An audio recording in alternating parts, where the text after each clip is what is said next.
আসসালামু আলাইকুম। আজ কথা বলতে গিয়ে গলা ভারী হয়ে আসে। কারণ আজ শরীফ ওসমান হাদির জানাজা সম্পন্ন হয়েছে, দাফন শেষ। মাটি চাপা পড়ে গেছে একটা দেহ, কিন্তু চাপা পড়েনি তার গল্প। যে মানুষটাকে থামিয়ে দিতে চাওয়া হয়েছিল, যাকে মুছে ফেলতে চাওয়া হয়েছিল, আজ তাকেই মানুষ আরও গভীরভাবে মনে রাখছে। আজ বাংলাদেশের অনেক মানুষ বলছে তাকে মেরে কী পেয়ে এলো, মানে কী লাভ হলো। সত্যিই তো, কী পেল? একটা পরিবার আজ শূন্য। একজন মা আজ সন্তানের নাম ধরে ডাকলেও আর কেউ সাড়া দেবে না। কিন্তু আশ্চর্যের যে বিষয়, আজ মানুষ আর তার দোষ খুঁজছে না। আজ মানুষ তার সাহস খুঁজছে, তার ভালো কাজগুলো মনে করছে।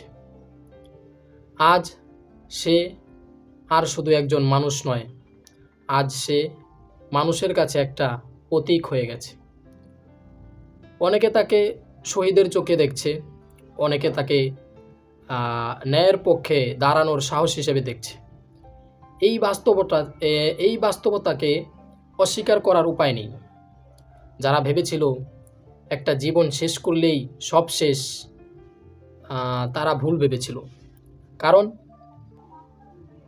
একজন মানুষকে মেরে আপনি তার কণ্ঠ থামাতে পারেন, কিন্তু তার চিন্তাকে আরও হাজার হৃদয়ে ছড়িয়ে দিয়েছেন। আজ সে বেঁচে থাকলে হয়তো একজন সাধারণ মানুষ ছিল, কিন্তু আজ সে নেই, তাই সে হয়ে গেছে ইতিহাসের অংশ। এই মৃত্যু আমাদের কাঁদায়, কিন্তু একই সঙ্গে আমাদের প্রশ্ন করে আমরা কোন পথে যাচ্ছি। সহিংসতা কি সমাধান? না।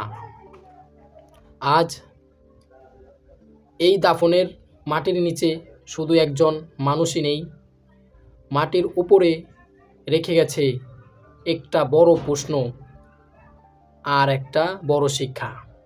আমরা কেউ জানি না আল্লাহ তার সাথে কি করবেন, তার ফয়সালা কি, সেটা একমাত্র আল্লাহ জানেন।